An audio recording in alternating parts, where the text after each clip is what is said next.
What's the real job of an FBI profiler like? What's it like to be a detective or a federal prosecutor, or to make it your mission to catch the serial killer who killed your cousin? What's it like to be the father of a missing and murdered Indigenous woman? At the Silver Linings Handbook podcast, we explore conversations that inspire with people from all walks of life. I'm Jason Blair, the host. Come join us for these interesting conversations wherever you get your podcasts.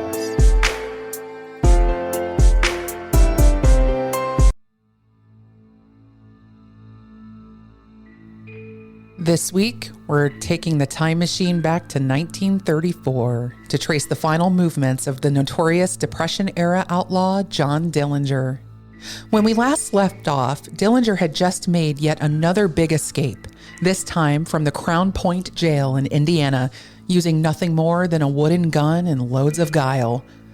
With most of his core gang still locked up after being captured in Tucson, Arizona, where is a wayward fugitive to go? How much more trouble can one man make for a nation's law enforcement and financial institutions? Find out now on this episode of Vintage Villains.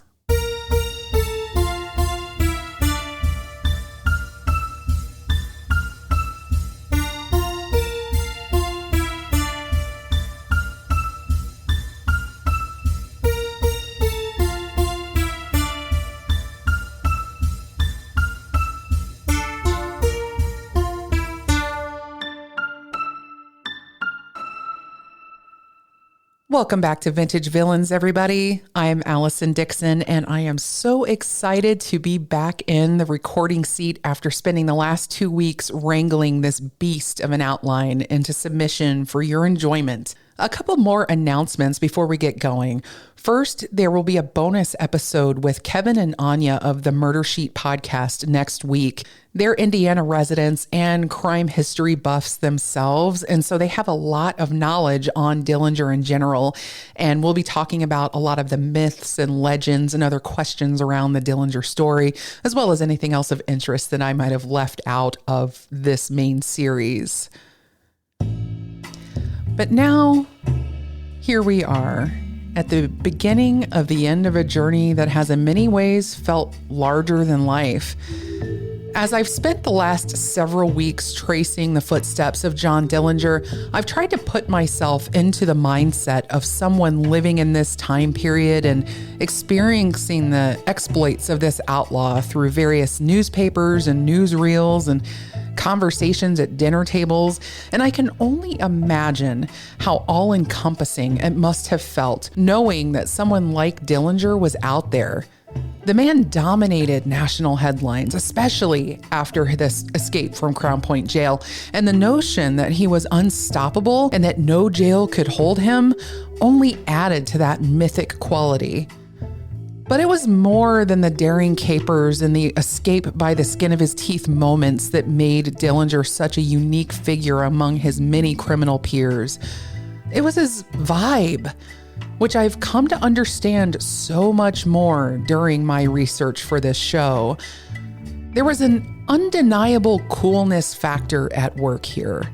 A certain respectability Dillinger commanded that set him apart from a lot of the Depression-era gangs roving around at this time, whose hatred for authority and love of violence seemed to outweigh their love of money. This was particularly true of Babyface Nelson, whom we'll be talking about a whole lot more in this episode. But imagine if someone with the personality of, say, Barack Obama or Frank Sinatra had taken up robbing banks rather than politics or crooning. Consider the carefree swagger, the penchant for nice suits, his not offensive looks with the crooked grin, dimpled chin, and mischievous eyes. Dillinger was the sort of guy Hollywood screenwriters envision when they write about criminals who seem too cool to be real. I can now see why someone like Johnny Depp was cast to play him in Michael Mann's film Public Enemies. And I'm talking, by the way, about 2009 Johnny Depp, which I realize is a way different version than the one we all know now. They were looking for someone who could exude an unflappable smolder. And that said, didn't quite get it right. He wasn't Midwest enough. He came off as more of a domineering creep than anything. I rewatched it the other night for the first time since its release, and it got about 99.9% of Dillinger's story and timeline wrong. It's only useful as a source for a thesis on Hollywood's dubious relationship with portraying historical events, but I digress. The Midwest element is important, though, because that understated charm Dillinger used when he spoke to the press only added to his appeal.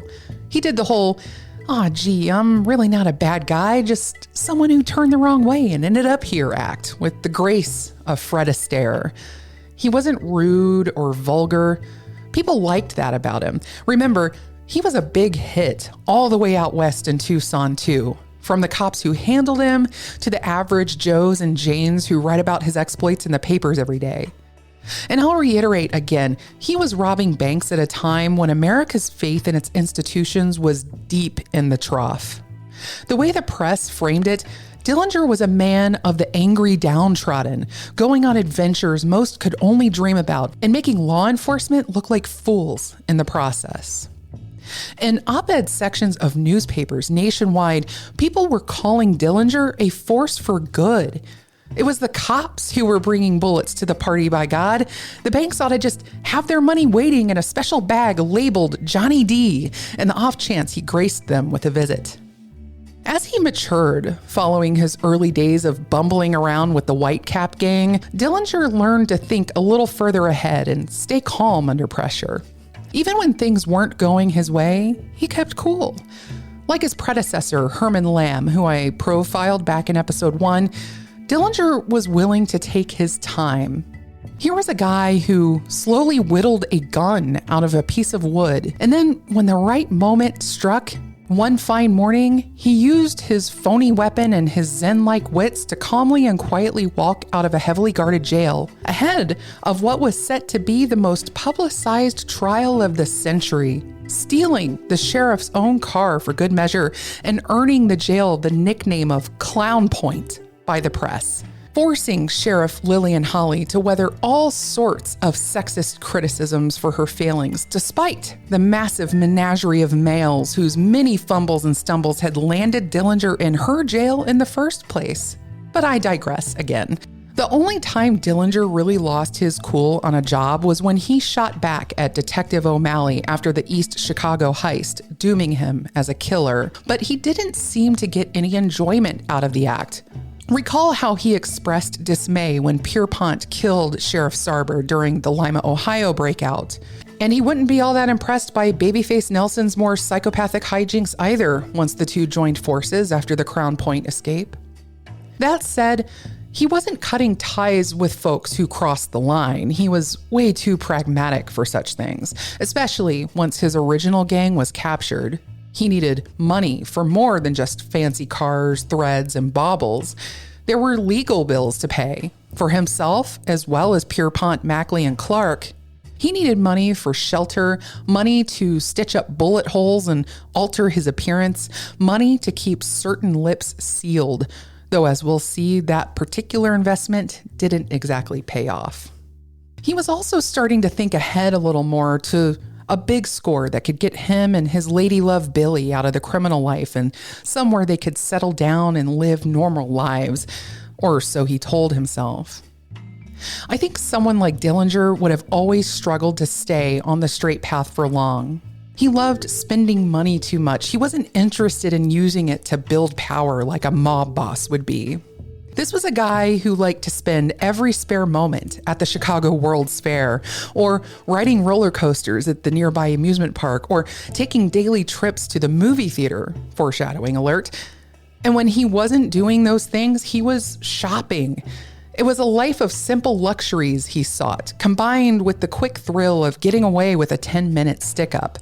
Dillinger is often uttered in the same breath as Al Capone, but these were two very different species of criminal. Now, as much as I'm talking up Dillinger's better qualities, or at least the things that made him appealing to the mainstream masses at the time, keep in mind he had no problem sticking a loaded machine gun in someone's face, or using them as human shields in a getaway, traumatizing them and risking their lives, all to get a boatload of cash. And he wasn't giving much thought to the enormous federal and state law enforcement apparatus his actions were helping to fund along the way, courtesy of those struggling taxpayers who loved him so much. He was essentially a Grand Theft Auto protagonist. You know, he's a bad guy doing bad things. He's just one whose shoes you can more easily slip into than, say, a John Wayne Gacy weirdo. I just don't think Dillinger's thoughts ever strayed in the direction of long-term consequences. To him, the world was a pretty simple place. See a thing, take a thing. The rest, it'll sort itself out. To bring that home, let's turn back to the man's own words. Here's a letter Dillinger wrote to his sister Audrey following his escape from the Crown Point jail. "Don't worry about me, honey, for that won't help any, and besides, I'm having a lot of fun. I am sending Emmett my wooden gun, and I want him to always keep it. I see that Deputy Blunk says that I had a real 45. That's just a lot of hooey to cover up, because they don't like to admit that I locked 8 deputies and a dozen trustees up with my wooden gun before I got my hands on the 2 machine guns. And you should have seen their faces. Ha ha ha. Pulling that off was worth 10 years of my life. Don't part with my wooden gun for any price, for when you feel blue, all you will have to do is look at the gun and laugh your blues away. I will be around to see all of you when the roads are better. It's so hot around Indiana. So I'm sending my wife, Billy. I'll give you enough money for a new car the next time I come around. I told Bud, that's his brother Hubert, I would get him one, and I want to get one for Dad too. Now, honey, if any of you need anything, I won't forgive you if you don't let me know. I got shot a week ago, but I'm all right now. Just a little sore. Lots of love from Johnny." The aftermath of Dillinger's escape resulted in him attaining even greater celebrity status nationwide, and the state of Indiana was the butt of every joke. This was now 2 high-profile prison or jail escapes on their watch. Out in Tucson, Sheriff Jake Fowler was quoted in the paper as saying, "If he comes this way, we'll catch him again and bring him back to Indiana," reminding the world how easily and cleanly they'd apprehended the man and his gang the first time. The sheriff went further. "What's the matter with you folks in Indiana? Say, I think you better send that gang back to Arizona to be held. Though on second thought, I guess you'd better let them run around Indiana. It cost Pima County about $100 a day to lodge them here, and the rewards weren't all we expected either. I guess the Indiana jailers don't know how to handle bad men." Damn. Shots fired at the Hoosier State. And I can't say I blame him either. Captain Matt Leach of the Indiana State Police, meanwhile, took to blaming prosecutor Robert Estill, whose chummy photo with Dillinger was said to have created a, quote, lack of fear with the guards. Personally, I'd argue that Dillinger's own disarming personality was responsible for that. Back in D.C., J. Edgar Hoover was ready to bury anyone who had a hand in that catastrophe. But for whatever reason, no one was taking a hard look at Dillinger's defense attorney, Louis Paquette, who was actively aiding and abetting the fugitive. Remember, he already had advance notice of the escape from a letter he'd passed to Billy Frechette. She, Paquette, and his staff were celebrating the news of his getaway, and Paquette arranged to put Dillinger and Billy up for the night at the apartment of a former client. Though when said client got wind of who she'd be harboring, she absolutely refused. They would end up spending the night at Billy's sister's place instead. With the news of Dillinger's escape all anyone was talking about, Ohio activated the National Guard and posted them at the jail in Lima, where Harry Pierpont, Russell Clark, and Charles Mackley were being held for trial. The only thing on their minds was preventing Dillinger from rolling into town and breaking his boys out, and make no mistake, that was very much an intention Dillinger had. But even someone as bold as him knew it was a suicide mission. Instead, he intended to make money to pay for their legal defense and wait for things to cool down. Sightings of Dillinger were being reported all over the country, from Youngstown, Ohio, to Jacksonville, Florida, and El Paso, Texas, to name a few. Back in Chicago, where he was still actually hanging out, talk of shoot first, ask questions later resumed among law enforcement. Captain John Steig of the Chicago PD reactivated his Dillinger death squad, claiming there was no use keeping him alive if a jail couldn't hold him. Quote, "If we find Dillinger, he'll never go back to Indiana, except in a box." Even the Assistant U.S. Attorney General, Joseph Keenan, was getting in on the wanted dead or dead talk. "I hope we'll get him under such circumstances that the government will not have to stand the expense of a trial," he said. I'm sure that kind of talk wasn't helping to diminish the populist support Dillinger was receiving, but it all felt like one giant face-saving operation for the cops more than anything. Time after time, the man was making them look like fools. Tucson was the only place he'd been properly humbled. In response to the constant humiliation, the law went after anyone who'd made the path to freedom a little easier for Dillinger. Ernest Blanc and Sam Cahoon, the respective fingerprint analysis and janitor Dillinger had pressed into helping him escape, they were indicted on charges of complicity. Even the judge who'd refused to transport Dillinger to the prison in Michigan City to await trial, he was investigated. And Indiana Governor George McNutt, who'd signed Dillinger's original parole order well before the man ever became a household name, saw all of his political ambitions wither up and die before him. Meanwhile, Dillinger was still on the run, and he was headed up to the Twin Cities of St. Paul and Minneapolis, Minnesota. After spending the night in Chicago following his escape, Dillinger and Billy headed up to St. Paul. They were joined by John Hamilton, the only member of the original gang who'd avoided capture thanks to getting shot up in the East Chicago heist. Also along for the ride was Hamilton's lady love, Pat Charrington, who, after spending some time feeding info to the feds, had decided she was all in again with the gang. The Twin Cities were particularly popular hangouts for Depression-era gangsters.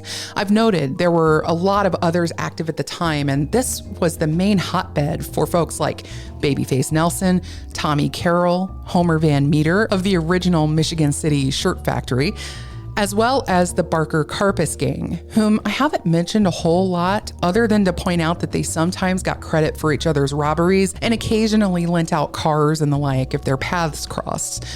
They were happy to work with Dillinger now because his name carried a lot of clout and respect, although Nelson would reportedly grow jealous of Dillinger over time, probably because it was clear no one showed him the same level of respect. One of my other sources for this story, Public Enemies by Brian Burrow, and arguably the most famous of the books written on this period, and the one on which the Johnny Depp movie is loosely based, gives a much broader view of all the criminals operating at the time. So I definitely recommend picking up that book in addition to the Derry Matera one if you're looking for more information on Nelson and the others. But Public Enemies points out that Nelson was so disliked among the other gangsters that when they got together to divide up the loot after a take, they'd sit him in the center of the room and form a loose circle around him, just so they could get the drop if Nelson decided to turn on everyone and keep all the money for himself.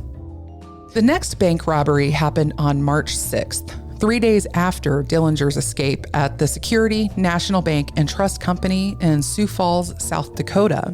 The inside crew was Dillinger, Van Meter, Nelson, and Eddie Green, with John Hamilton staying with the car and Tommy Carroll guarding the door. One of the workers tripped the alarm early, enraging the already high-strung Nelson so much that he shot out the bank's front window and hit a motorcycle cop named Hale Keith with several bullets. Fortunately, Keith would survive. Nelson reportedly was strutting back and forth on a countertop, crowing, "I got one, I got one." Complete madman. A huge crowd formed in front of the bank, and Tommy Carroll used the gun of his namesake to keep them under control. With the bags stuffed with the cool $46,000, the gang used more human shields to escape the bank, placing several of them on the running boards of their getaway car, as was now the custom. Nevertheless, a nearby patrolman fired a rifle blast right into the Packard's radiator. The disabled car made it a few miles before going kaput just outside the city limits, but they were able to steal another one in the nick of time and head back to Minnesota. They just made it look so damn easy, didn't they? Meanwhile, down in Indiana, Captain Leach refused to believe Dillinger was involved in this, figuring there was no way he'd fallen in with another gang so quickly after this escape, yet again underestimating Dillinger's supreme networking skills. That said, Babyface was quick to remind everyone that the Sioux Falls job had been his while they divided up the loot. Dillinger, who was always the go along to get along type, quietly took his $7,000, thanked him for the job, and then headed back down to Chicago to settle up some legal bills with Louis Paquette. The trial for Harry Pierpont began on March 8th, and it only lasted 3 days, after which he was found guilty and sentenced to death. The jury was especially moved by the testimony of Sheriff Sarber's wife, who told the story of being locked in a cell and refused the ability to comfort her dying husband. Former gang member Ed Schaus also testified for the prosecution, further sealing the deal. Charles Mackley was up next, and it would go much the same way, and he would join Pierpont on death row. Russell Clark, though, lucked out and received life in prison, though Pierpont was quick to remind him that life in prison was no mercy. What I do consider a mercy was the speed of such proceedings. In 2024, the Pierpont, Mackley, and Clark trials would have taken maybe a year to even start, weeks or months to adjudicate, and years more to carry out the death sentences. Anyway, I'll pick back up with those guys again near the end because their stories aren't quite finished here. By mid-March, Dillinger and his Twin Cities gang were set to carry out their next job, the First National Bank of Mason City, Iowa, which had apparently publicized, stupidly, that they were holding cash reserves totaling nearly $250,000. Gang member Eddie Green, as part of his recon mission, had visited the home of cashier Harry C. Fisher under the guise of searching for a nearby address, also he could get a look at the man's face. Apparently, Fisher was known as the one with the codes to the vault. How did Green get such information? Well, the book only states it was inside sources, which indicates this might have been yet another job arranged by higher-ups at the bank for another insurance scam. A couple things set this scene apart from the others. First, there was a film being shot on the street that day, so there was a camera set up right out front. Apparently, it was intended to be a piece about life in small-town America. You gotta love that. Second, this bank had some extra beefed-up security. Remember that cage I mentioned from a bank job in a previous episode? The one the guard climbed down out of and left empty, creating that opening for Dillinger to make his move? Well, the Mason City Bank had a similar contraption, only it was bulletproof, with small portholes for guns and tear gas canisters to fit through. Somehow Eddie Green had missed that detail during his recon mission. The crew also swapped jobs this time, posting Dillinger and Nelson outside, while the second string crew of Eddie Green, John Hamilton, and Homer Van Meter ran the show inside. This was ultimately a dumb idea. Van Meter was about as high-strung as Nelson and immediately started screaming at the teller, causing a huge disorganized ruckus that sent people fleeing or dropping to the ground, which only upset the robbers more. Meanwhile, there was a security officer perched in that bulletproof chamber, and he immediately started firing tear gas canisters, one of which hit Eddie Green square in the back. The crew turned their attention immediately to the booth and opened fire with their Thompsons, while the guard inside scrambled to fire more gas. But the swollen canisters were getting lodged in the ports. So someone else from an office next door tossed another gas grenade into the lobby, and everyone proceeded to kick it around back and forth while coughing and gasping for air. Outside, Babyface Nelson was making a huge spectacle of his own, firing his Thompson randomly, both in the air and at approaching vehicles. Many of the witnesses thought it was part of the movie being filmed, but still others joined in the shootout, including a local judge and some patrolmen who'd arrived at the scene. Dillinger caught a bullet in the shoulder. Inside the bank, they'd managed to get the vault open, but during the pandemonium of tear gas and problems with the vault itself, they only managed to snag about $52,000 of that $250,000 before they had to beat it. During the escape, John Hamilton earned another bullet in the shoulder, both to match the one Dillinger just got and the scars of the ones that he took in East Chicago. Babyface, meanwhile, was still losing his mind. He wanted to halt the getaway in order to have a straight shootout with the cops, but Dillinger wisely yanked him back into the car and off they went. The following day, the Mason City Globe-Gazette detailed the robbery, making sure to include this following tidbit that I just... the rage, the flames on the side of my face, but here it goes. All of the women concerned in the holdup acted calmly. None of the fainting and hysteria attributed to the sex were evident during the exciting moments. Yeah. It should be noted that the same day this robbery was topping the headlines, Herbert Youngblood, the only prisoner who'd escaped with Dillinger from the Crown Point jail, was killed by police after a brief standoff in Port Huron, Michigan. Dillinger and Billy returned to Chicago after splitting up the loot from this job, with portions going to Pierpont and Mackley's legal defense for their appeals. And Pierpont thus far had been scheduled to die in the electric chair on July 13th, though that would be delayed for a little bit.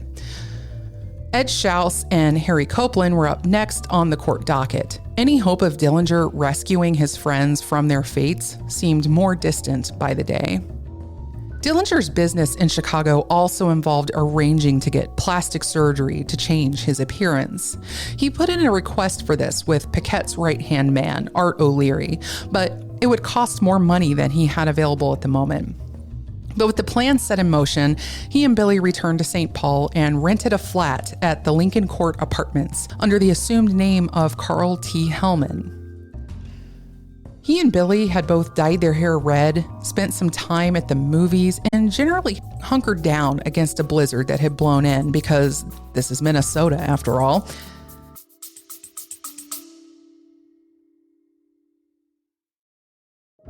Do you love old Hollywood?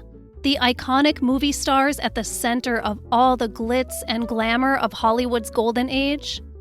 Join me every Tuesday as I do a deep dive into some of old Hollywood's biggest names, as well as some not-so-big names. My primary focus is on the years leading up to stardom and the subsequent lives behind the scenes. Listen now to Stars of the Golden Age, a show that highlights the lives of legends from film, music, and the birth of television during Hollywood's golden age and the few years surrounding it. New shows every Tuesday. Listen now on Apple Podcasts, Spotify, YouTube Music, or Amazon Music. Please join me and we can learn about these icons together.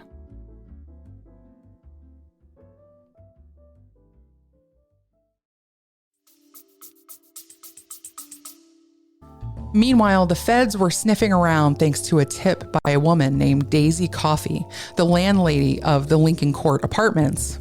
She was suspicious of her new tenants' nocturnal lifestyles and all the people coming in and out of the building's rear doors throughout the evening. The feds at the local office were mostly focused on tracking the movements of the Barker Karpus gang that was more known around the area. So when they showed her pictures of those guys, Coffey didn't recognize them. But they weren't quite ready to dismiss her just yet, and they sent a couple agents, Rufus Coulter and Rosser Knowles, to check it out. They were accompanied by a local police detective, Harry Cummings. Knowles waited in the car as Cummings and Coulter went upstairs to the apartment. When they knocked, the door was opened by none other than Billy Frechette. After telling them to come back later to speak with her husband, they said they'd be happy to wait until she was dressed. So Billy closed the door and quickly rushed into the bedroom where Dillinger was waiting. They hustled fast, getting dressed and throwing all the guns and money they could into a giant suitcase. John Hamilton, who was staying with them, was out running errands with Pat Sherrington. Agent Coulter and Detective Cummings were growing more suspicious by the minute as they waited out in that hallway. So Cummings quickly went down to Daisy Coffey's apartment to phone for more backup. He then returned to the hallway outside the apartment to wait. Then, as if being guided by the devils of luck, another visitor shows up. Someone none of the agents recognized. Homer Van Meter. He came in through the same rear entrance that the landlady didn't like all the outsiders using and spied the cops. He attempted to walk past them, pretending to be on other business, when Agent Coulter asked who he was. Van Meter said he was a salesman, but Coulter became immediately suspicious at the man's lack of samples and followed Van Meter back down the stairs where he came from. When he reached the bottom, Van Meter was waiting, gun in hand. He opened fire. In the ensuing chase and shootout, Van Meter ran back into the building while Coulter went back to his car to tell Agent Knowles to call the police. The shootout allowed Dillinger and Billy an opportunity to escape. He fired his Thompson through the apartment door, causing the lone Officer Cummings to retreat down the hall. The pair then fled, with Billy dragging the huge suitcase behind her down the stairs and through the snow. Miraculously, the pair managed to make it to the garage about 200 feet away, but while firing his gun, Dillinger caught a ricochet in the leg just below the knee. But with Billy behind the wheel, they managed to escape. Van Meter, knowing he couldn't return to his car, fled on foot. John Hamilton, Pat Charrington, and Bernice Clark arrived a little while later, all saw the police around the building, and fled as well. Inside the apartment, feds and the police recovered all the clothing left behind, as well as several guns, bulletproof vests, and some old photographs of Dillinger from childhood and his brief stint in the Navy. Additionally, they found a getaway map for their next planned heist, which was in Newton, Iowa. The map also happened to have a phone number on it, belonging to gang member Eddie Green. It would take some time for the feds to follow up on that number, but eventually they would catch up to him. The agents would claim that they told him to halt before shooting him in the back with a pair of machine guns, but nevertheless, Green was filled with lead and would linger on the edge of death for a few days, even uttering John's location, where he was recuperating from his gunshot wound. But agents assumed he was delirious and didn't follow up. Again, a miscalculation in judgment that would cost a lot of lives, as you will soon see. On the run again, Dillinger and Billy Frechette headed for a place that would seem like a bad idea in a modern police story, but turned out to be a good one now that the feds were all focusing their efforts on the Twin Cities. They went back to see John's family in Mooresville, who welcomed the prodigal son and his would-be wife with open arms. There was a bittersweet pall cast over this visit, though. Dillinger, though still in many ways his carefree self, told his father that he wanted to see everyone before anything happened to him. He must have sensed that the curtain was drawing to a close, despite all the lucky breaks. The cops weren't going to stop hunting him anytime soon, and he'd burned through a lot of money just patching up the holes, literally and otherwise, left behind each subsequent bank job. Remember when I said living life on the run was far from glamorous? This is that downward slope they're on. 2 wanted fugitives, forced to leave most of their belongings behind, getting shot and patched up by disgraced underground mob doctors, and already needing more money to pay for the back alley plastic surgery Dillinger wanted in a bold and ultimately futile effort to escape detection. But this visit to the family farm was like a brief oasis in the desert of madness, and no one seemed to understand that more than Dillinger himself. He knew that if he was caught, he was a dead man. Simple as that. On a walk the two took together, John Sr. asked what his son wanted him to do if anything happened to him, telling him they had a place in the family plot next to John Jr.'s mother. Johnny said that would be just fine. Later that evening, they dined on a meal of fried chicken and took a bunch of family photos, many of which are part of the historical record today. On April 9th, Billy and Johnny would be back in Chicago looking for a place to stay. Billy met a man named Larry Strong to arrange a spot, while Dillinger, who couldn't risk being seen, waited out in the car. Strong was a friend of Pat Charrington's. Now remember, Pat had been singing to the feds not all that long ago, so all her associates were being watched, and a lot of them were acting as snitches. So it was on that day the G-men swarmed down on the spot, and Dillinger had to watch helplessly as his lady love was taken into custody, a sight that reportedly broke his heart. Her attorney, Louis Paquette, would soon learn how hard the feds were playing when they would tell him neither where she was nor let him see his client. As for Billy herself, she never gave up a single credible detail, despite the many hours of intense interrogation, which included hot lights, sleep deprivation, long periods of isolation, and a few alleged slaps to the face the FBI denies to this day. She even went so far as to misdirect them about various planned meeting spots. Billy was prepared to stand by her man. A day later, Eddie Green would die of his wounds, the tight-lipped bureau providing no further information on who shot him or the circumstances that led to it. Despite doing everything they could to coax more information out of him as he lingered on the edge of death, including having nurses pose as his common-law wife to see if he'd reveal anything, the feds got nothing useful. The press battered the Bureau over suspicious shootings and quoting politicians who were against a national police force, calling them a goon squad for assassinating Green in cold blood. Despite the haul of evidence recovered from the apartment in St. Paul and the nabbing of Billy Frechette, J. Edgar Hoover could not escape the criticisms coming in from the public and the media that his special federal cops were no better than the local yokels that couldn't capture Dillinger before. This did not bode well for the FBI boss, who was counting on additional funding to continue to grow his force. But he decided to push all of his chips in the direction of Minnesota, sending 50 agents there and declaring a war on crime. Hoover also cracked down extra hard on anyone who assisted Dillinger and his gang in the slightest. Acting on one of Eddie Green's outdated tips, they found and arrested the St. Paul doctor and nurse who treated Dillinger for his leg wound. They also arrested John Hamilton's sister and her 17-year-old son, following a recent visit that he, Dillinger, and Pat Sherrington made to them in Sault Ste. Marie, Michigan. Jack had wanted to leave his sister his car, as he was having similar dark premonitions as Dillinger on the fact that their time was growing short. Hoover also tightened the dragnet over Dillinger's family and the people of Mooresville who knew and liked their hometown boy.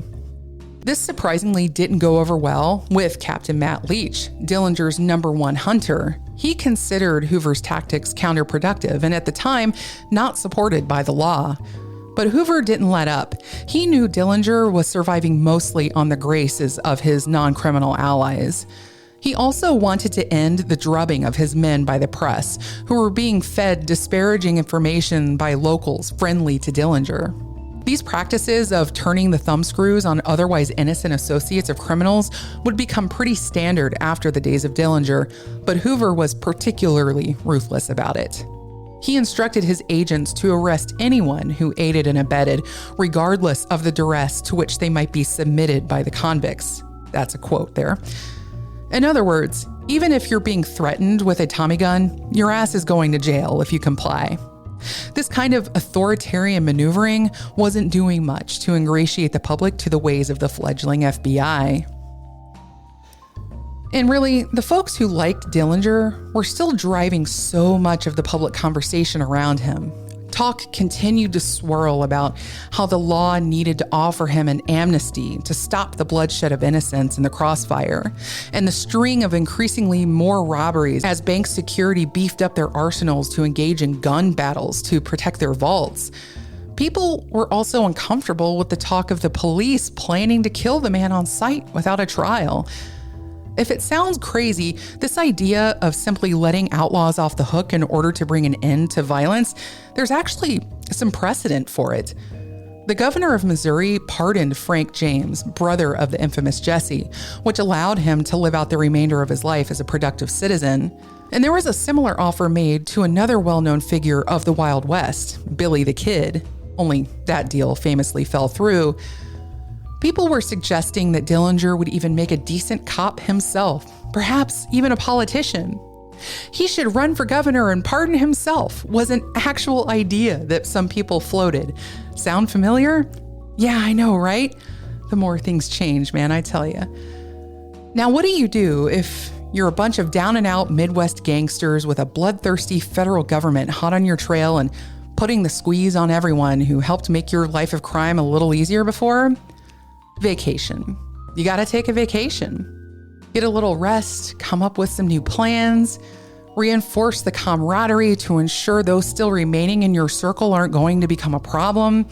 This was especially necessary because Babyface Nelson, with his horrible temper and growing jealousy toward Dillinger, were a constant source of tension for everyone. And what better place to gather than a quaint little camp in rural Wisconsin, where you could play some cards, have some meals together, and enjoy the quiet. Now, a lot of you who had some loose knowledge of Depression-era gangsters have probably heard about the shootout at the Little Bohemia Lodge. Maybe you weren't sure which gangsters were involved, but suffice it to say, it was most of them from this story. Dillinger, Hamilton, Nelson, Carroll, Van Meter, and all their various wives and girlfriends and pets. Yes, there was a puppy in the mix. And there was also a new gang initiate, an errand boy named Pat Riley, out on his first mission with the gang. On April 20th, 1934, this caravan of baddies pulled up to the mostly deserted Little Bohemia Lodge, a rustic gathering spot owned by a 47-year-old man named Emil Winatka. Winatka had a bit of a criminal past himself and was known by other gang-friendly business owners. He'd also been represented in those criminal matters by a certain attorney who had fingers in every pie, Louis Paquette. But the Little Bohemia Lodge was meant to be Emil's break from all that, a chance to start over and live life straight in a place far out of the way of the city riffraff. The lodge had only been open for about a year. Its location was ideal for the gang. It was out of the way, in the remote northern part of the state. They wouldn't be bothered, or so they thought. And when you look at the Little Bohemia, which is still in operation, by the way, and has maintained its original look right down to the bullet holes that were shot into it that night, it's easy to see why they were lulled into a false sense of security. It was surrounded by the woods and backed up onto a short cliff below which lay a lake. The front windows gave a clear view of the gravel drive so they could see who was coming and going.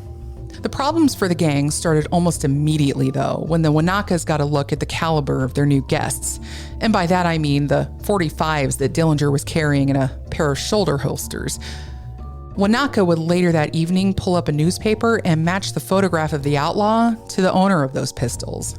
He wanted to let the weekend pass quietly, though, and make no trouble for anyone. But remember, news of Hoover nailing anyone who aided the criminals in any way was in wide circulation by this point. And Emil's wife, Nan, wasn't about to have their new lives ruined by these troublesome guests, even if they desperately needed the business during the slow time of year.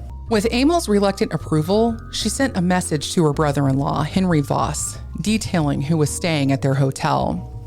Voss passed that message onto a marshal's office in town, who then passed it up the chain to the FBI Chicago field office. The agent in charge of that field office became immediately interested. He contacted the FBI in St. Paul and then phoned up Hugh Clegg, Hoover's second in command back in D.C. and the main guy in charge of the Dillinger case.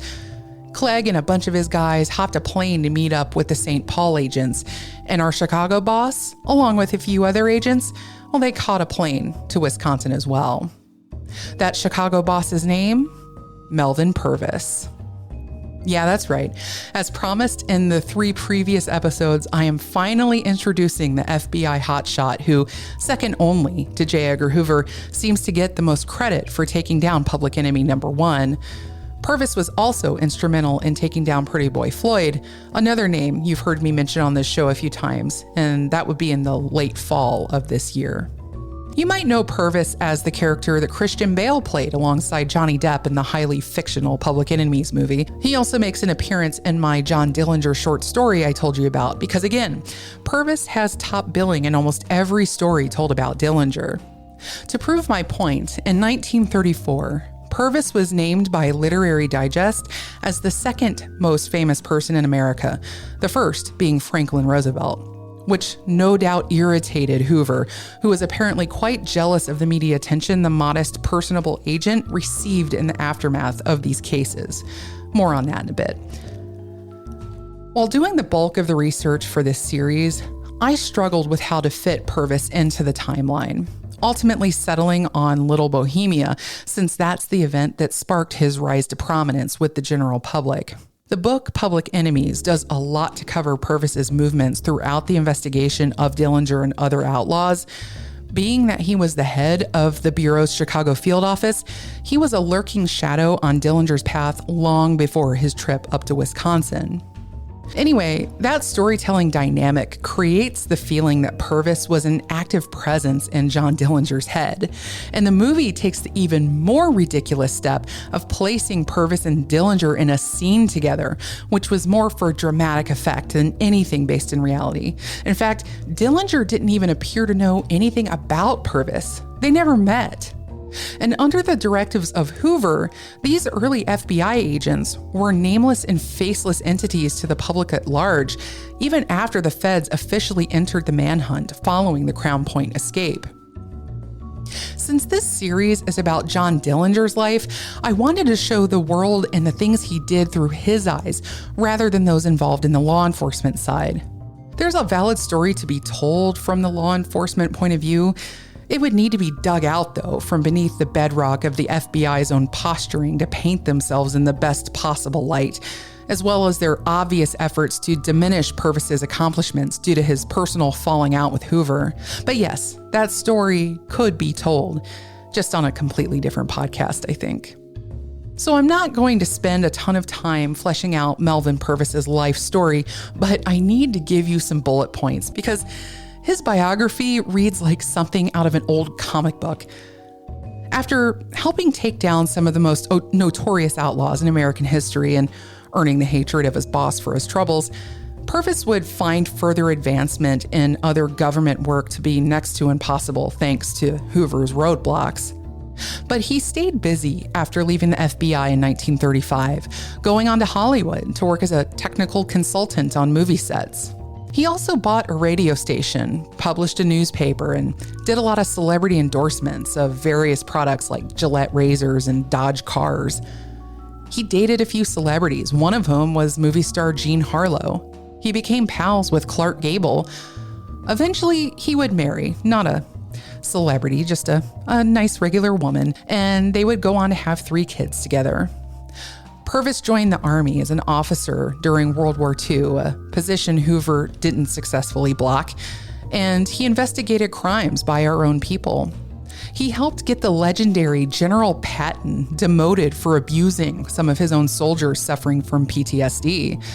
He later helped set up the War Crimes Division of the Department of Defense and was instrumental in setting up the protocols for the Nuremberg trials, and even went searching for high-profile Nazis to arrest and interrogate. Yes, he was a Nazi hunter. And here's one that made my jaw really drop. One of those Nazis that he interrogated was Hermann Goering, the head of Hitler's Gestapo. And this was ahead of his trial in the jail. Purvis and Goering had previously met on a trip that Purvis took to Berlin back in 1935, before the start of World War II. Obsessed with stories of American gangsters, Goering contacted Purvis and invited him on a wild boar hunt so he could learn more about the former G-Man's exploits. 10 years later, the Nazi would ask Purvis if there was any way he could avoid hanging for his crimes. Purvis told him no. Later that night, Goering ate a cyanide tablet in his jail cell. No one seems to indicate where the Nazi came by said pill, but I have to wonder. Purvis, though, fell into poor health during the last year or so of his life and died in 1960 from a gunshot to the head from a special revolver he was presented by the FBI for his service. The consensus seems to be that it was accidental. He was apparently cleaning the gun and there might have been a bullet stuck in the chamber, but the FBI attempted to call it a suicide. Even now, the official FBI accounts of Dillinger's takedown try very hard to minimize Purvis's role in things. Their own materials and exhibits barely mention him at all, an indication that Hoover's influence on the way this story is told remains strong from beyond the grave. But there are books by those who knew better, based on plenty of surviving records and witness accounts. And there are all the newspaper articles showing Melvin Purvis's fingerprints everywhere on this case. And as you're about to learn from these nasty final chapters of the Dillinger story, he no doubt spent a lot of years wishing those fingerprints had never been there at all. When all the G-men arrived in Rhinelander, Wisconsin, they rented and commandeered several vehicles to make their way up to the lodge. It was a remote drive, and they'd be arriving around 8 p.m. under the cover of rain and darkness. It was bitterly cold that night, and the road littered with potholes. A couple of the cars broke down, and one busted a flat. The displaced agents took a popular method used by other robbers they were hunting and rode on the running boards of the remaining 3 vehicles. They parked their fleet just shy of the lodge, escaping detection. Well, mostly. Emil Wanaka's border collies were barking up a storm, no doubt sensing the impending clusterfuck. Immediately, the agents advanced on the front of the lodge, but because of the darkness, they didn't see a ditch surrounding the property, which several of them promptly fell into. They also had to make their way over a barbed wire fence, which they hadn't been informed about.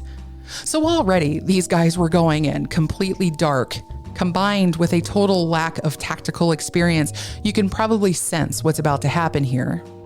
Now, the Little Bohemia held a Sunday night dinner special that managed to attract a decent crowd of locals. Luckily, though, by the time the feds arrived on the scene, most of the dinner crowd had dwindled and there were just 3 innocent civilians left: John Hoffman, John Morris, and Eugene Bossino. 2 of them were local conservation workers and another was a traveling salesman. They finished up their drinks and headed out to their cars just as the feds were taking aim.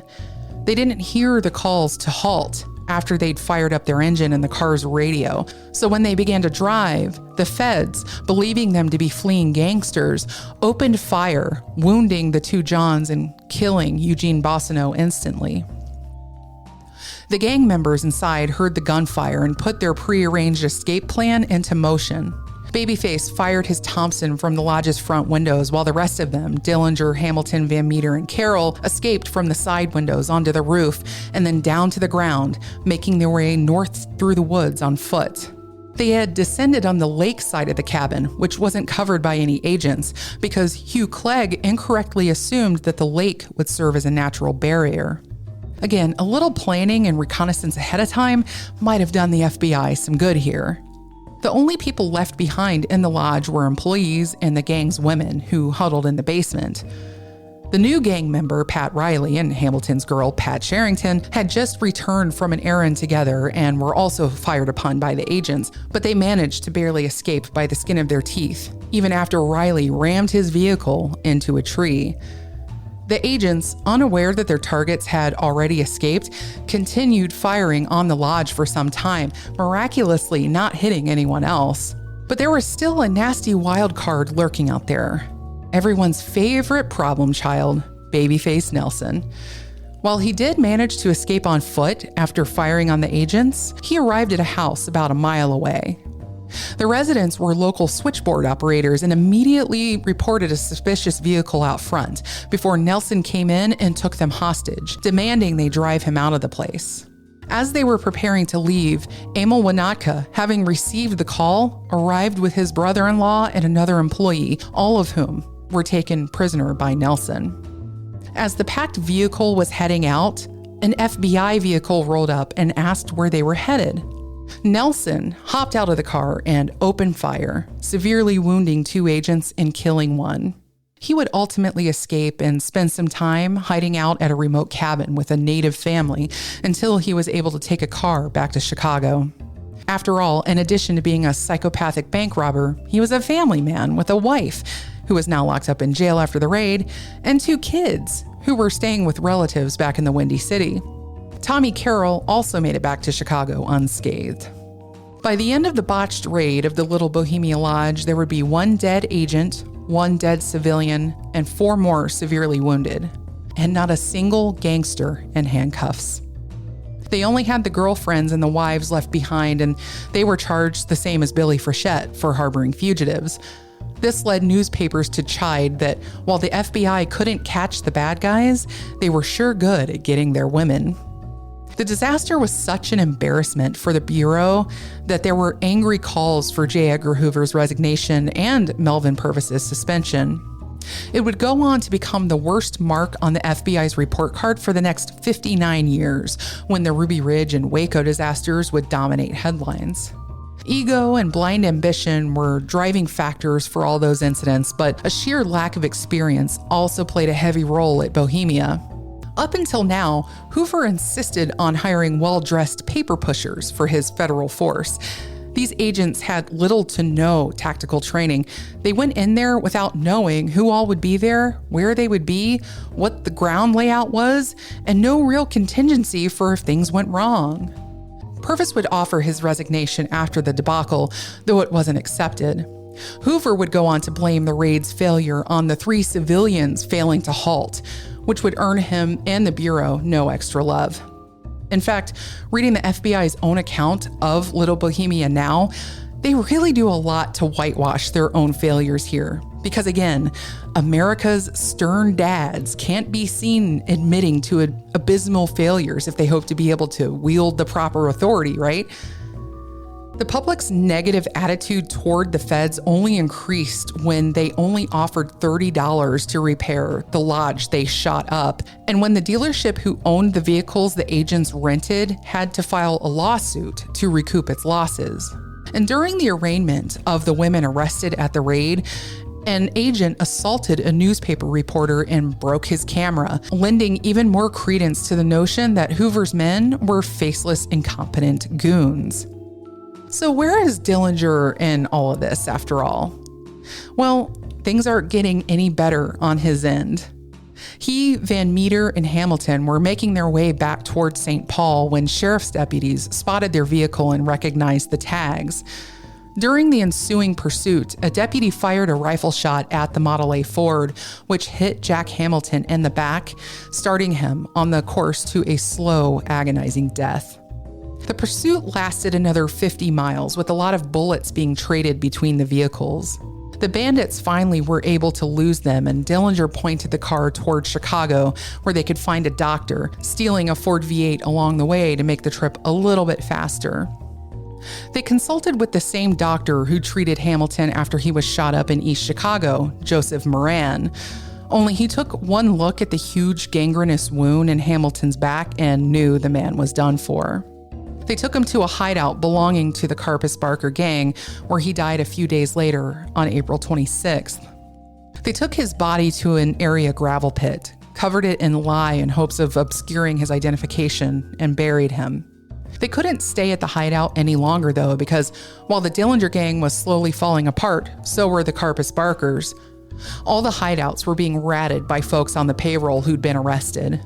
And as a final note on this little chapter, Dr. Moran was later found to be talking trash about the various gangsters who'd funded his criminal lifestyle. Fred Barker allegedly made him disappear on a boating trip. Either way, Dr. Moran was never seen again after this. But Dillinger continued to stick around Chicago, claiming he felt more comfortable in familiar places. Though, according to the Derry Matera book, he and Van Meter hit a bank in Fostoria, Ohio, which was never officially credited to Dillinger, as the feds, with egg on their faces, worked overtime to downplay any of his further exploits. Although several people were shot and traumatized that day, no one died. The pair got away with about $11,000 and an untold amount in bonds. The score allowed Dillinger to send some money to family and finance the purchase of a red panel truck, which was used as a mobile hideout for him, Van Meter, and Tommy Carroll. Guess they were doing that whole van life thing together. On June 7th, Carroll would be gunned down by police in front of his pregnant girlfriend outside a tavern in Waterloo, Iowa, after being reported by a suspicious gas station attendant. Now, before you get too weepy over the end of this sad love story, I should also note that both Tommy and his girlfriend were themselves married to other people. They'd apparently conceived their child at the Little Bohemia Lodge, and she was out of jail on probation. She would miscarry due to the stress of the events, though, and she would be sent back to jail to serve a 10-month sentence. If you're wondering whether the gang members' girlfriends had been released from jail on probation to serve as bait, you wouldn't be wrong. Also, during this time, Billy Frechette stood trial for harboring and was sentenced to 2 years in prison and a $1,000 fine. Of the gang's gun mauls, she was the most severely punished, but given the direction things were going for Dillinger, she was probably safer in the prison. On May 27th, Dillinger hunkered down for plastic surgery. The physician, Dr. Wilhelm Loser, was known among those in the criminal underworld for perfecting a method of fingerprint removal where, after whittling away a couple layers of flesh on the fingertip, he would apply a caustic solution of hydrochloric acid and sodium. Ouch. He'd apparently practiced this procedure on himself in order to cover his own tracks for various crimes. Assisting him was another down-on-his-luck doctor by the name of Cassidy. Dillinger went all in for the face job as well as the fingerprints for the cost of $5,000. It took place at the house of James Probosco, a local fixer who'd located the doctors. All of these guys were known associates of everyone's favorite slimeball lawyer, Louis Paquette. Upon being administered ether, Dillinger nearly died on the table after swallowing his tongue. Luckily for him, they managed to get him breathing again and set about the delicate operation, which involved removing a mole from between his eyebrows and another from his left temple area. They also masked a scar on his upper lip and performed a standard facelift procedure. Finally, they altered the distinctive dimple on Dillinger's chin and performed a small nose job. The ether having made him sick, they used a lot of local anesthetic during the long surgery, and Dillinger, semi-conscious, vomited several times throughout. Sounds absolutely miserable. Dillinger would have a second facelift done a week later, reportedly without ether again, as he wasn't satisfied with the first procedure. As any decent plastic surgeon should have told him, you need to let the swelling go down, man. But Homer Van Meter also went under the knife and then became addicted to the morphine tablets the doctor left behind for pain relief. As the scars healed, Dillinger began to feel a little bolder with his new face and going out in public with a fresh mustache and gold-rimmed glasses. He also got himself a new girlfriend because, hey, he might have loved Billy, but she wasn't available anymore, so enter Polly Hamilton, a young woman who looked not all that different from his dark-haired erstwhile lover. Originally from Fargo, North Dakota, Polly ran away from home at 17 and ended up under the employ of a Lake County brothel owner named Anna Chiolak, who later switched to the last name Sage. Polly met Dillinger in a nightclub in early June, only he introduced himself as Jimmy Lawrence, saying he worked as a clerk for the Board of Trade. According to her, he was a shy man, which didn't sound much like Dillinger at all, indicating he'd altered his mannerisms along with his face. She also stated he treated her better than any other man she knew. It wasn't clear whether she knew Dillinger's true identity, though her coworkers and friends definitely had their suspicions. What also isn't clear is how Dillinger and the madam, Anna Sage, came to know each other.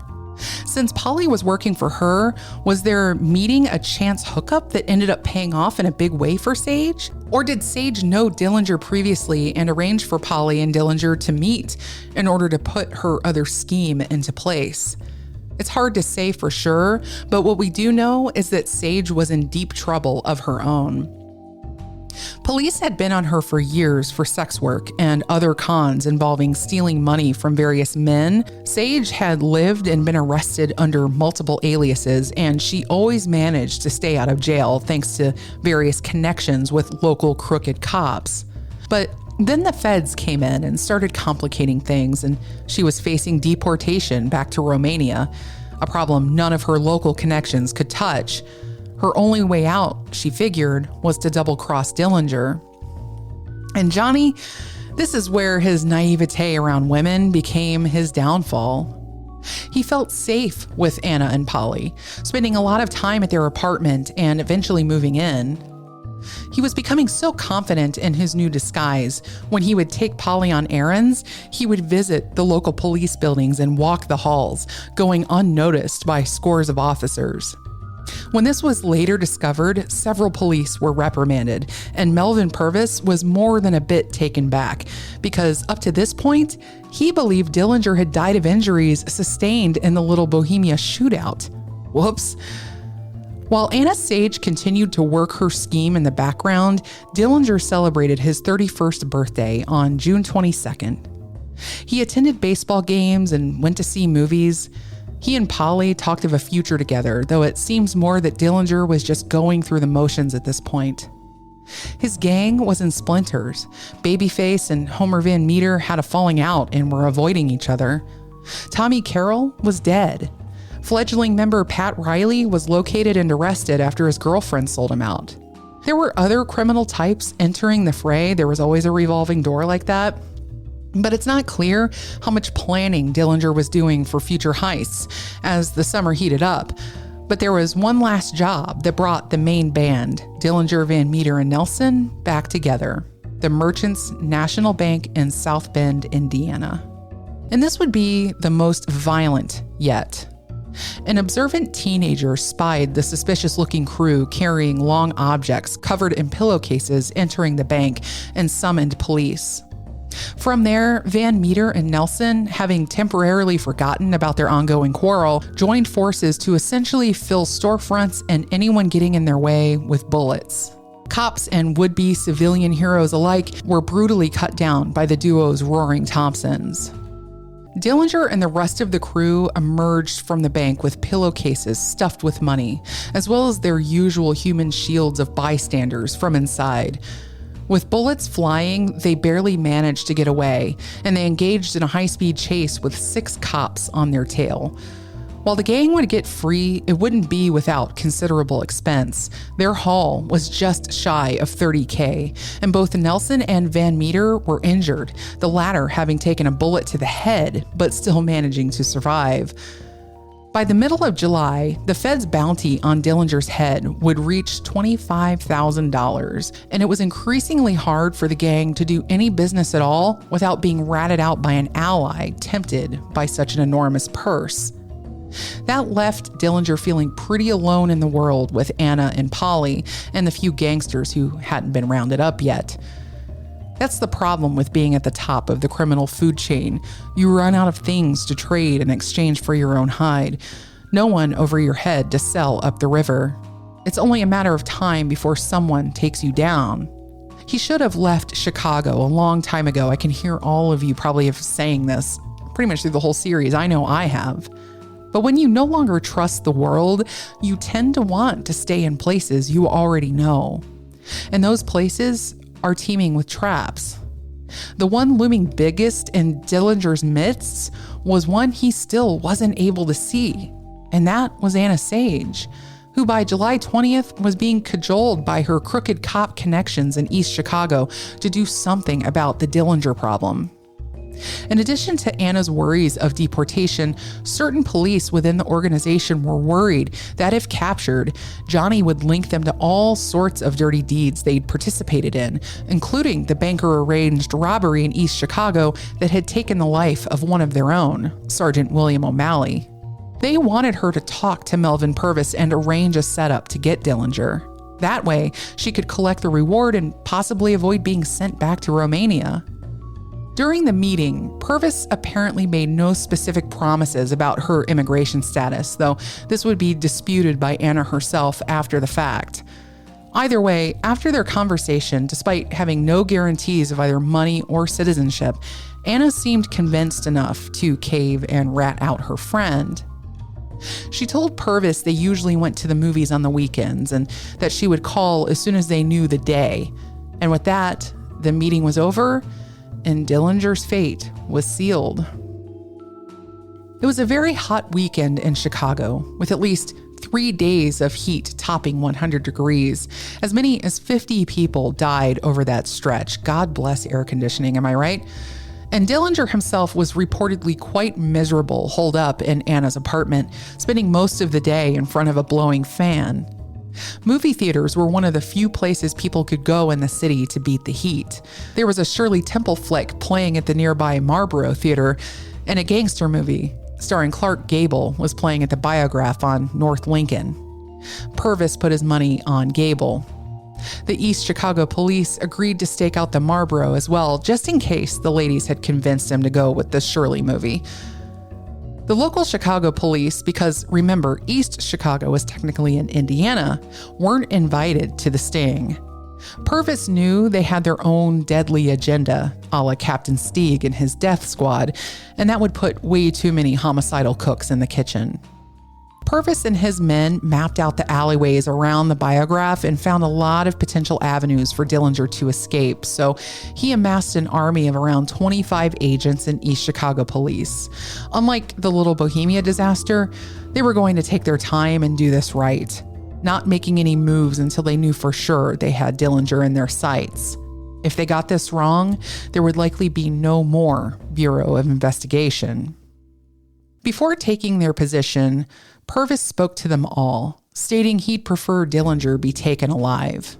But, quote, "If Dillinger offers any resistance, each man will be for himself, and it will be up to each of you to do whatever you think is necessary to protect yourself," Essentially, Purvis had given them all permission to kill Dillinger if necessary, something that was already well understood among those in the city who'd spent the last year hunting him.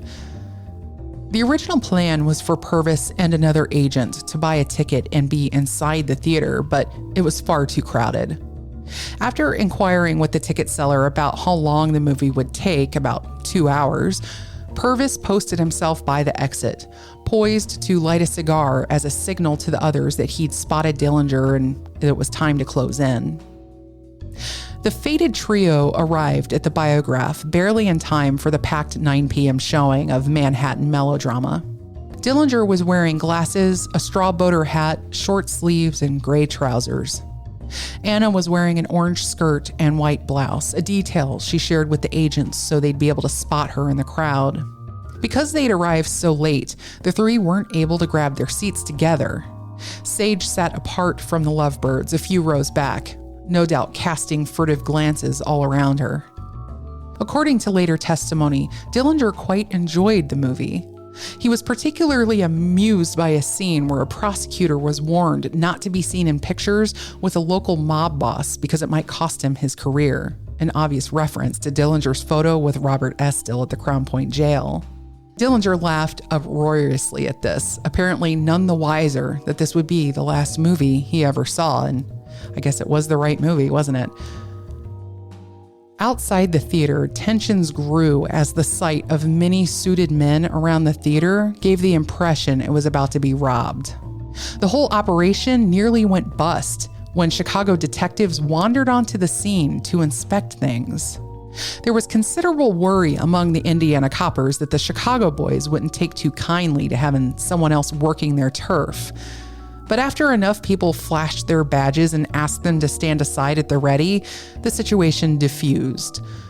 Law enforcement had spent the better part of a year tripping over their own feet in their pursuit of Dillinger. This time, they were determined to let cooler heads prevail. Purvis frantically searched the thick crowd for Dillinger's face as folks began to file out onto the busy sidewalk. When Purvis finally spotted Dillinger, the two briefly locked eyes, but of course, no sign of recognition crossed the outlaw's face. With a shaking hand, Purvis struck the match, only the two East Chicago detectives, Stretch and Sopsic, didn't notice the signal because they were busy being distracted by the inquiring Chicago PD.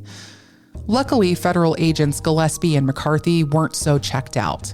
They quickly advanced on Dillinger. He was joined by Sergeant Martin Zarkovich, one of the crooked cops most closely associated with Anna Sage, and who stood the most to lose if Dillinger was taken and started talking. Something must have tripped Dillinger's spidey senses, though. Perhaps it was just being surrounded by so many strangers.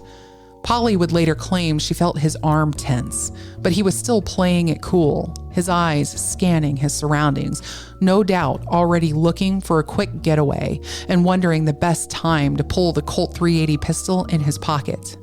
Meanwhile, the agents continued to close in, their guns already drawn. When they reached the alley, Dillinger attempted to turn Anna and Polly loose and make a break for it, digging for his pistol. He bumped into a woman in the alley and spun around. Agents Winstead and Hurt, stationed in the alley, fired at the same time. With no bulletproof vest to protect him, a bullet slammed into Dillinger's chest. Another entered the base of his neck and exited beneath his right eye. 5 more shots rang out from the agents' guns. Dillinger briefly stumbled into the alley and then fell face first onto the pavement. The Colt was in his hand, but the safety was still on. Dillinger never had a chance. Agent Winstead leaned down over Dillinger. Apparently, the gangster was muttering something, but Winstead claimed he couldn't hear it.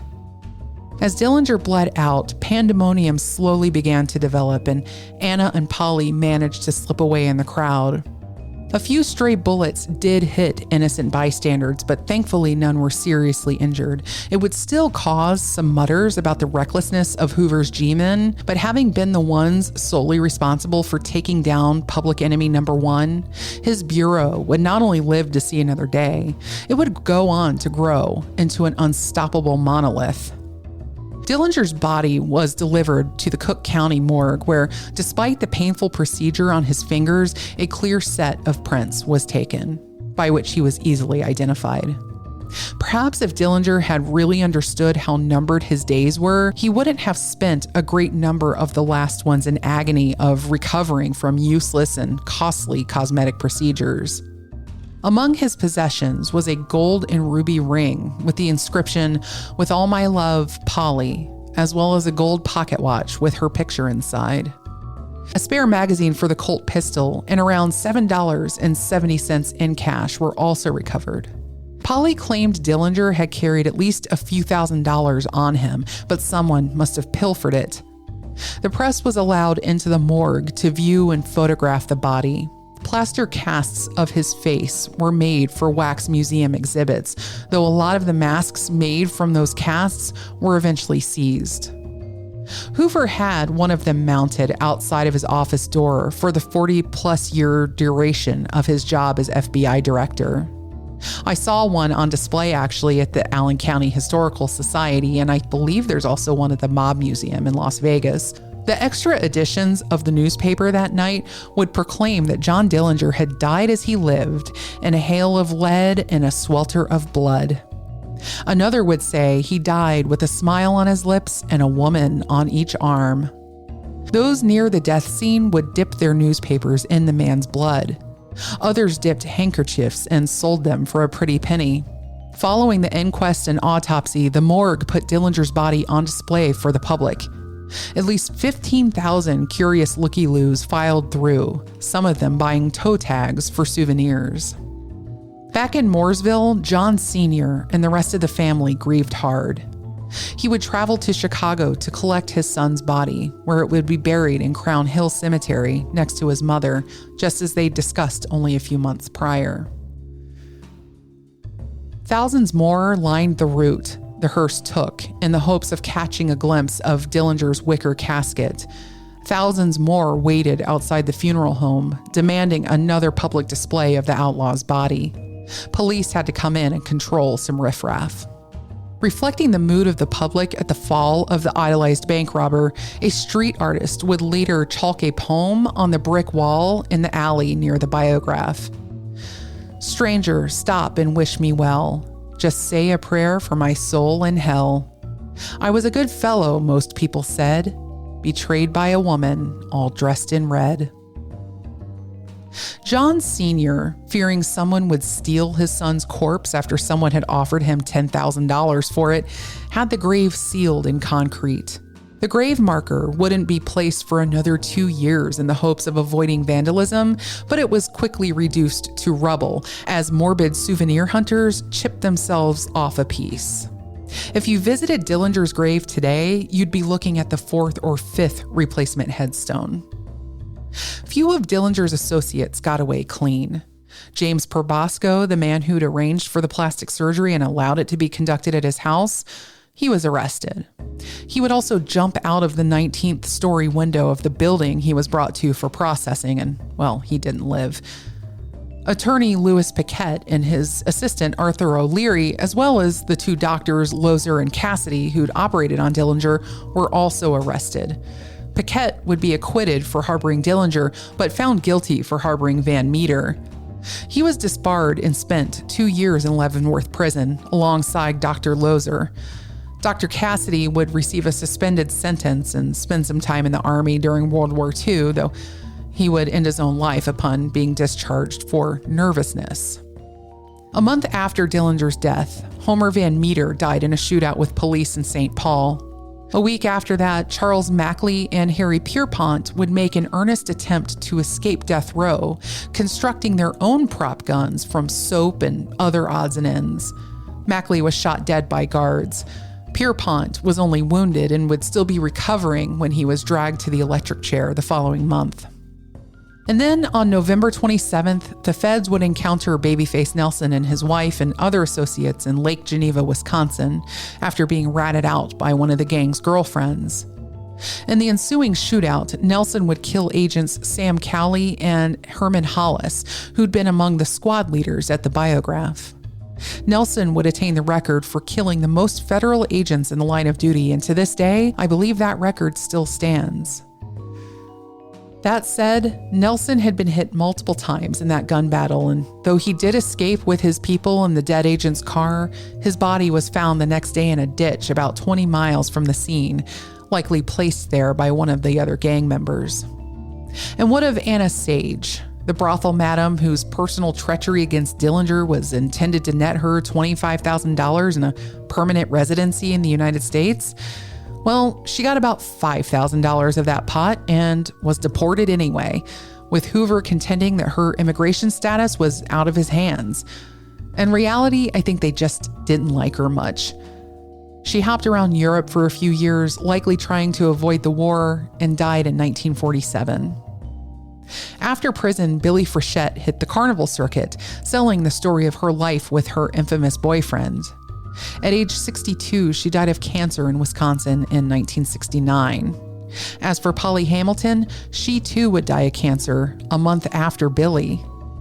Experiencing a similar fate was Russell Clark, who'd been paroled at the end of his life to die at home of lung cancer in 1968. He was the last surviving member of the Dillinger gang.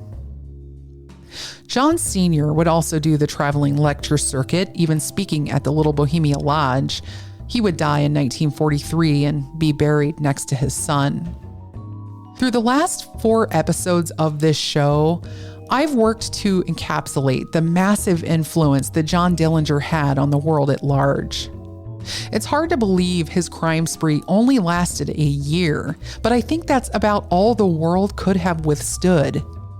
He was too powerful, in large part made that way by the very people tasked with catching him. Because of Dillinger, law enforcement grew exponentially in power on both the state and federal levels. Technology like two-way radios in police cars, more powerful cars equipped with bulletproof glass, and of course, bigger arsenals and officers better trained to wield them, all came about in reaction to the gangsters who roved the cat roads of the sprawling Midwest.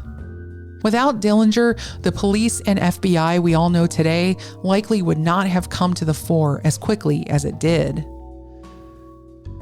Although Dillinger wasn't the only game in town during his heyday of the 1930s, the creation of his celebrity by a hungry press looking to entertain hungrier masses, and the reaction to that celebrity by a frantic and reckless law enforcement who suffered from underestimating him at every turn, had so many impacts on the world we live in today, nearly a century later. Many would argue that no one has come so close to capturing Dillinger's dangerous lightning in a bottle again, but I'm not so sure about that. Sitting here in October of 2024, mired deeply in histrionic daily news of a world gone mad. As I've said on this show time and again, we humans are not so different now than we were back then. Our natural curiosity about people who manage to live successfully outside the bounds of laws and conventional wisdoms has never been stronger.